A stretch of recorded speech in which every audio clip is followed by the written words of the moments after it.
was leaked. So you have this triangulation. We got the dossier going from McCain to the FBI. We've got the dossier going to Nellie Orr at Fusion GPS, backdooring to Bruce Orr, and then you got the press leaking it. So all three are going, oh, we got all this dirt on Trump. It's the same fake dossier that they used to get the FISA warrant. And what were their targets? Trump, his children, Giuliani, Christopher Page, Papadopoulos, Manafort. Well, yeah, it doesn't really matter. Once they get Carter Page, they have everyone. It's the two-hop system, and Bongino explains that really well. The two-hop system is you can get two contacts from the original target, and all of their contacts and all of their contacts, and they can just spread from there. And they had 16 denials before they got the FISA warrant. Okay, I'm trying to look it up, so could you guys keep talking a minute? Excellent. So I guess there's a couple issues. Now, here's a really big issue. The Democrats are saying, and Pelosi's been stating this over and over now, Schumer and Schiff, is that we need subpoena witnesses to get the facts, evidence. We need to get the truth. And they said, so when this goes to the Senate, we need to subpoena and get this information, because otherwise it's a cover-up. They're using very uniform language. It's a cover-up. It's deeply disturbing. So, but here's the problem. They impeach the president without getting the facts. If you get the point. They're presenting a case to impeach the president based on facts. And now they're saying, Senate, you need to get the facts so we can proceed with impeachment. They aren't supposed to have impeachment until they have the facts. There's an issue. Rand Paul, what he's saying is he wants to force the issue of Hunter Biden testifying, Nancy Pelosi testifying, Adam Schiff testifying.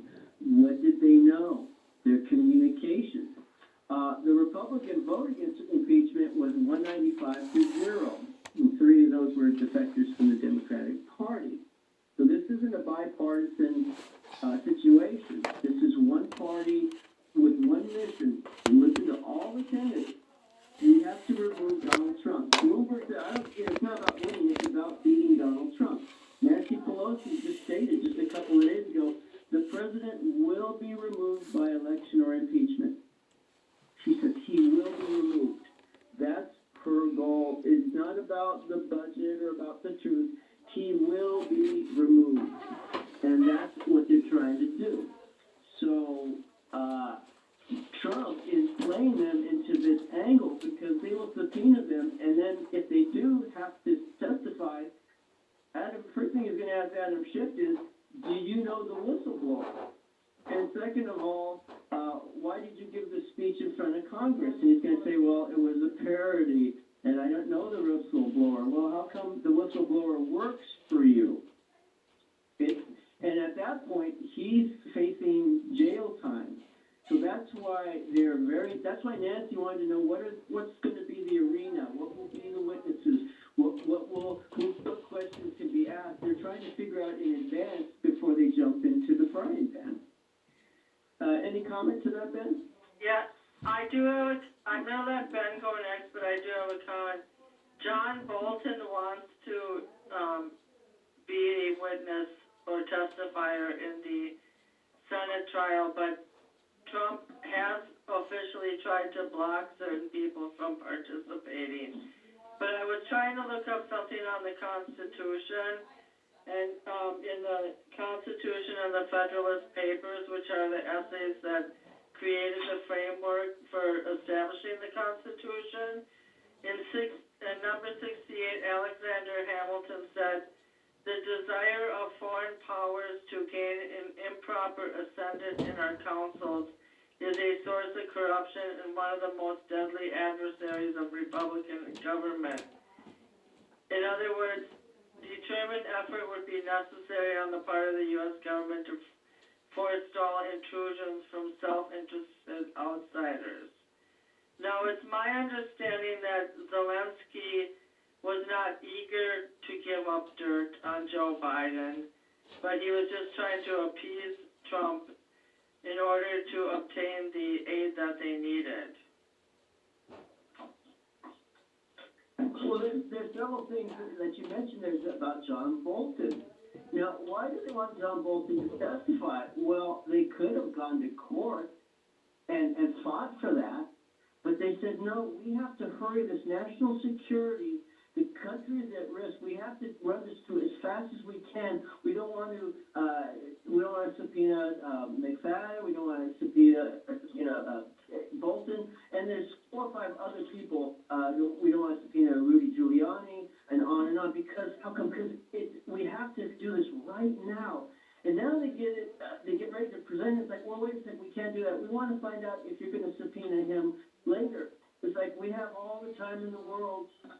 We can, in fact, the only reason Nancy's releasing it now is because Congress, Senate said, hey, listen, Senator, I think Stephen Hawke, I believe, he said, you've got 25 days to release it or we're going to drop the whole matter. We're just going to move on. So suddenly, Feinstein and these other ones are going, this is starting to become a joke. People aren't believing us. You better release these things now.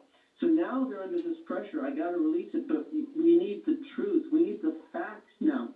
Now, here's the other issue to this. If Trump says, he doesn't use executive privilege, well, we want to find out about North Korea. We want to find out about China. We want to find out about 50 years ago. Let me just stop you for a second because I'm going to pull Ben in. But one thing we have to keep in mind is when the framers created the Constitution, America at that point was an infant nation. It was not a strong superpower like it is today, and the government was more fearful of the roots of France and Britain, who had participated in the American Revolution, to crop up and have more stronger influence than the infant nation itself. Now, with that, John, you are kind of talking sort of fast, so I need to get Ben to say something in order to balance out the conversation, because you're saying so much that people aren't going to be able to absorb it. I knew you would stop me, and I knew the next time I could talk is going to be half an hour from now, and the body's going to be cold. But there's several other points to that, but we'll defer to Ben on that. Go ahead. You can go in a minute. I'm just checking in with Ben. Yes. Because I want people to not just gobble up the facts. I'm trying to get their mind wrapped around how much is the United States dependent on foreign approval, and can we not conduct our own elections without this type of influence? Go ahead, Ben. Well, I just think it's funny that when the Democrats want to say something, the impeachment, for example, they brought out the American flags, and they gave us a history lesson on the Constitution and what the framers had in mind, and all of this stuff. Do you remember that press conference that Nancy Pelosi did in front of all those flags? A big flag, yes. All of those flags. I mean, it's like they got all of the flags out of the back broom closet and wiped the cobwebs off of them. And because that's not really the Democratic Party's thing. The American flag they're not the party of nationalism. They're not the party of borders. They're not the party of the USA flag. Until they have something that they want to promote, like an impeachment. So we got this history Well, I think lesson that's a little jaded. Well, no. I think they have military veterans in the Congress on a Democratic. They don't like white privilege. They don't like Thanksgiving or the how we exploited. How do you know? Because How do you know? You've allowed it to become your party, Jane. If you keep voting Democrat and you see what they're doing with identity politics and trashing the Constitution until there's a little loophole they want to use. No, that's not not the party of JFK anymore. It's the party of Stalin and Mao. And how do I know? What did Beto say? I apologize for my white privilege. What did every person on the stage raise their hands? Are you in favor of reparations? They all raised their hands. What about who wants open borders? We all want open borders with bad white people. Orange man bad. Now you're just talking trash. I'm not talking trash. What's going tomorrow? They're going to vote on impeaching the president or releasing it, right? Or in the next day or two, right? How is they? Again, I just stated everyone's saying we have to get rid of Donald Trump. That's what all of them said. Cory Booker. I'm getting out of the battle here, but we still need to remove Donald Trump. Nancy Pelosi. We need to remove Donald Trump. In fact, if they remove him, she'll be vice president of the United States. Isn't that convenient? There's no quid pro quo there. Okay, I have to correct something on the paragraph, so you guys keep talking a few minutes. Nobody else is called in. Do you know about the Biden money? Talk away. Nobody's stopping you. Talk away. Oh, you've heard, I'm sure, Ben, about the Biden's money loop, which we'll re-inform Jane when she gets back, how basically Burisma sends the money to Latvia, then it goes to Cyprus, then it goes to Hunter Biden, Devin Archer, goes to their Morgan Stanley or China Bank under the Rosemont account, and the Rosemont is registered in Cyprus. And it's the laundromat. It's how they laundry the money out there. Yeah. Yeah, and they've lost money too. It's like American money just gets cycled over there and then it just goes away, even through private banks. We'll be sure to give that nugget to Jane when she returns. And as we, have you heard anything about Joseph Mifsud? I've understood that he's either dead or they're saying he's missing. The Italian government, last I heard. Well, dead and missing could be, well, he could also be under protection. Right. Which, who knows, but did Durham and Barr actually meet with him over there? Because they went over there for something. They already got his information, so I guess he wasn't needed anymore. But it's interesting, this all started with Joseph Mifsud and the professor. Also, kind of tied to that is, I don't know if you heard, but basically Obama put together the deal for the Common Core text to be published and sent to the schools through Pearson Publishing. And so it was a $365 million deal for funding. Then later on, after he left office, he got a $65 million book deal through a company underneath Pearson, the subsidiary. So again, that's the other laundromat. Well, there's several, but one of them is book deals. So all these people come out with their books. And where does this money come from? Well, there you go. Wow. I know the book deal. The book deal thing is a huge cesspool. Yes. And then the other angle is, yes, they're all on the same team. And then the other deal I hear is that basically Iran was, well, we got the uranium on one deal. We send it to Russia. Russia takes some of it, but they send some to Syria. And that goes to Iran. And that basically in Syria, they were putting together a nuclear program there. And meanwhile, Iran, when we had $150 billion of their frozen assets released, they were taking that with the 1.3 or the 1.7, depending who's talking, of cash, and funding terrorism and just chaos while everyone's talking. Meanwhile, they're bluffing to put their program together, because once you have a nuke, no one's going to take it away. You're going to say, no, we have this thing. You want it, we'll start shooting them. So that's their whole deal, is just to delay until they can put it together. Unfortunately, Trump disrupted that whole program and locked up all that money with sanctions and tariffs, so they can't keep the whole program going, the laundromat. And this loop that was going back to the United States, back to D.C., and same thing with Syria, basically shutting down that whole program. So that's why they're so upset. And that's why the people are protesting in the streets. They are just going crazy, especially the college students, because they don't want this government anymore. I was telling someone at work, I said, imagine you're 19 years old, you're on the internet, and you see a bunch of girls in swimsuits in Spain having spring break, and your government is telling you you need to put hijab and burqa on your girlfriends. And you're sitting there going, Yeah. I don't want this. I mean, even, just the human nature is like, I don't want this. I want to go to spring break. And they go, well, but you have to do it for religious reasons. And they're going, hey, I don't even know if there is a God. They're teaching me in school there isn't. So, screw Allah and Christianity. It's like, How bad has the conversation gone since I was absent?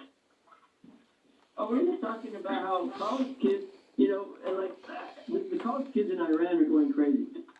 And half the people are protesting in the streets. And I sent you guys some pictures of it. Now, I was telling someone at work, imagine you're 19 years old, you're looking through the internet, and you see some girls in bikinis on spring break in Spain. And then you're being told by the government that your girlfriend has to have a hijab and a burqa on. And, as a 19-year-old, I don't care what you believe, Christian or atheist or Muslim, your first thought is, screw that. I want to go to spring break. I don't even believe in God right now. I want to go find out what the world's about. You can't lock up people's imaginations or curiosity. That's what our nature is as children. We have to find out what is. So that's when they're going crazy in the streets. But Jane, to recap what you missed, we're talking about the Biden's laundromat and how it worked is Burisma would take money, and this is documentation that Giuliani had. Okay, but you're acting like it's something common. Joe Biden was just putting his foot down over something that he was against. Oh, you haven't heard the laundromat. Here's what happens. Burisma takes the money, invests it, sends it over to Latvia. Latvia sends it over to Cyprus. And it goes over to Rosemont, where Hunter Biden and Devin Archer have their accounts. They're registered in Cyprus. It goes into like Morgan Stanley. It goes into China Bank. And then it's like a laundromat. You just keep funneling $156 million. $156 million. I don't believe you. Oh, well, you don't have to believe me. That's what the whole situation is about. That's Burisma. You have to believe MSNBC and CNN. And Donald Trump has gotten money from the Saudis and other companies who've invested and spent time in his property. You can do which that. Goes against the emoluments clause. Well, you can do that, but the point is you don't go in ass broke and then through your government positions start to work your deals, and that's what they were doing. Is they created this thing. Can you tell me what internet source you got that from? Oh, absolutely. I will send that to you. Yes. Let me pull that up for you, and you will find that either through the Hill, you'll find John Solomon, who's done a lot of this reporting, and you will also find that this is what's going to come out in testimony from Giuliani. Do you think Giuliani doesn't have documentation? He's the crime corruption mayor that shut down the gangs in New York. You think he's just talking off the top of his mouth, or do you think he'll prove evidence? You could say you don't believe it, but I'm just saying, what's your opinion? You think he's just BSing? I don't think that Hunter Biden was serving on that board for monetary gain. He's doing pro bono. He had plenty of other things he could have been doing at that particular time in his life. Yeah, he could have been in the Navy, but too much cocaine. Do you know that Giuliani's son has a job in the White House? But did you know that Biden had a son that served in the military? Yes, yes, and when he died, Hunter was banging his wife before the body got cold. But going back to reality, here's interesting. You actually like this, Dirk. Giuliani's son works at the White House. He's a sports liaison to the sports community. Good for him. He was a former, almost semi-pro golfer. He was on the college golf team. He won a couple tournaments, but he never quite was good enough to go pro. So they've been bagging on him. He makes $90,000 a year. $90,000 a year as a sports liaison. He talks to teams regarding their union issues, contracts, and business dealings. Hunter Biden was making $50,000 a month for 3 years. He was making basically 5 to 10 times as much money as Giuliani's son. And, well, you were saying he wasn't doing it for money. Especially Didn't China give him a bunch of money, too? Over $1 billion deal. And money also gets transferred to other accounts for him. I'll have to look into that, but that seems a little steep. I mean, it's a little above pro bono, I'd say.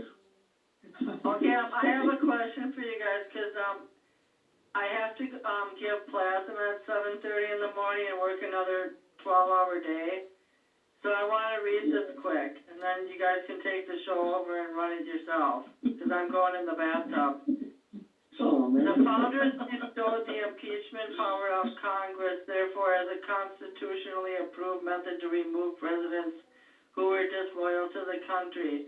The framers of the Constitution originally drafted the impeachment clause to focus on crimes of treason and bribery. Later, they added high crimes, blah, blah, blah, blah, blah, and things that were thought to involve presidential abuse of public trust.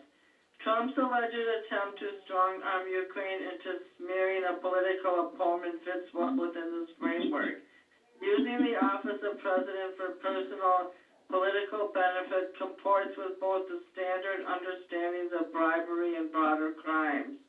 The possibility of foreign influence in any of many potential... What? You didn't give a source. What are you reading from? AmericanProgress.org. Oh. It's a nonprofit. Okay. Fuck off! At least I'm trying to be scholarly. Oh, yeah. That's some journalism right there. Well, it's probably no different than Sean Hannity's American Conservatives for Bullshit. Before I started talking about Nancy Pelosi's mystery American flags, what I was going to say is why are people trying to support President Trump when he's the nationalist and they're actually voting for him over the Democrats who are globalists? And for it's not so black and white. Like you guys act like every person, every Democrat who is serving in the Senate or the House is anti-American and has this somehow a secret pact. Of personal values that are anti-American. Okay, I'll give you a couple examples to prove why I think it is. How pissed off were the Democrats when Trump scrapped the Paris climate deal? Do you think Woodrow Wilson was anti-American because he started the League of Nations? Sure. Yeah. It doesn't sound right to me. I'm not sure if wasn't it Woodrow Wilson who started the League of Nations after World War I to try to have a more cooperative international body of people to prevent future wars? Right. That was only the first example. My second example was going to be the governor of Virginia boasting about disarmament. And even the sheriffs of certain communities, certain counties, are saying, "Oh hell no, that's unconstitutional. What the governor wants to do, I will protect you in this county. I will protect your constitutional rights in this county." What's his name again? Terry McCullough? What's the name of the governor governor of Virginia? Ralph, Blackface, that's his name. Anyway, What? Governor Blackface. Okay. You look it up, That's a if weird you Google it, name. you'll find him. So, what he's doing, he's proposing literally disarmament in Virginia. And he said, well, if the sheriffs won't comply, then the National Guard will. And I watched a YouTube video of somebody who called the National Guard and explained this proposal and said, will you enforce an unconstitutional law? They said no. So the governor hinted at using the UN for disarmament. So there's my proof right there. They want UN control. They want disarmament so they don't have any opposition to the weird things that they want to put forward. And they're using all kinds of language like climate crisis and democracy and things like that. And what they really want is they don't want any opposition. They want to be able to do whatever they want using manipulation or force. So you can keep voting blue if you want, if it feels good, but I'm just telling you what it really is nowadays.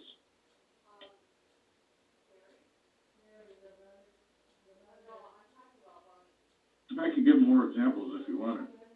Jane's in trauma right now. She's still suffering from Trump disorder or derangement syndrome. In other words, record economy, record employment, record Wall Street, the least force used by any president in ever, or at least the last 5 decades. And here's what we have. It's like World War III. It's the end of the world. It's so bad. It can't get any worse. And that's like the whole thing is like no one's happy. Like we should be all thrilled about how good they're doing. They're doing great. No, we love. 84%. I just can't believe she didn't have a response to that. I mean, is her mouth still wide open? No, she's just sitting there thinking about what I said. She's in her bunker right now. Should we be like celebrating for America? In fact, I sent some pictures. It's like people in all over the world, Hong Kong, Taiwan, Tehran. They're marching, and now they're getting American flags. They won't even walk over the flag. If it's on the ground, they walk around it in reverence to it. They're saying pro-Trump things. Trump, free us, save us, help us. He did. Oh, I don't know if James shared this, but Trump tweeted about his support for the wonderful, beautiful Iranian people, and he said, "Do not kill your protesters." His tweet is the most popular tweet in the history of Twitter in Iran. Over 300,000, and that was like yesterday. It's probably doubled that now. But they love Trump. Not everyone, but half the people, the ones who want to be free of tyranny, they love Trump. They love him in Hong Kong. This might be the only country where people actually hate Donald Trump, because you go to Europe, you go to the Yellow Jackets, you go to Brexit. People are seeing he's the liberator. Who would love this president? He loves people. He loves America. But some people just can't be happy with that. Right, and it's kind of like a Stockholm syndrome for some. Some of the people like their security blanket of oppression, and even here, even in our country, some people just can't live without the security blanket, even if it's smothering them to death. I love every Sunday night.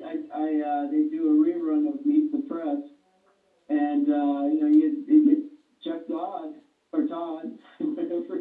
You got Brian Seltzer at CNN, Rachel Madcow, Kyle Cheney of the Political.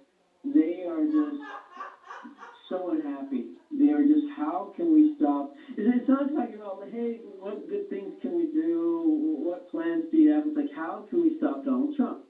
Who can do it? Well, what are we going to do? This is looking inevitable.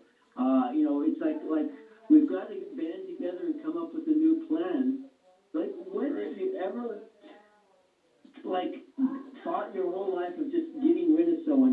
I wasn't happy about Barack Obama, but I didn't spend 90% of my time thinking how we could get rid of him or how he needed to be eliminated. I said, for the next 4 years, or if he gets reelected, 8 years, this is what I'm going to have.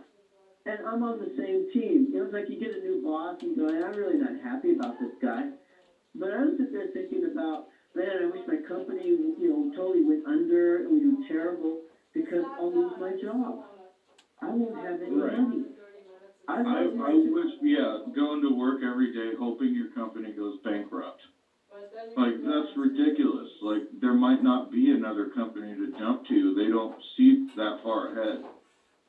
But I was even going through some old papers today, and I saw a note here from 2012. And it's from the company I was working at, Systematic Office Supply, which went belly up. But just a year later, come to think of it, February of 2013, they went belly up. And I found out, would you believe it, I didn't take any vacation time. I decided to take a Friday off to go to Mexico to give blankets and food to the people at Tijuana. Boy, this goes full circle because I found out there how the people of Mexico, no one gives a damn about them. Like, the people in the canals in the mud, digging their little holes, that was their house. They couldn't trust the government, the federales, the cartels, anyone. So they look at the people in the cages and they go, they have food and water and medicine, clothes, and some schooling. And I want to go in those cages. I'll be protected from the coyotes and the people trying to rape me and human traffic me.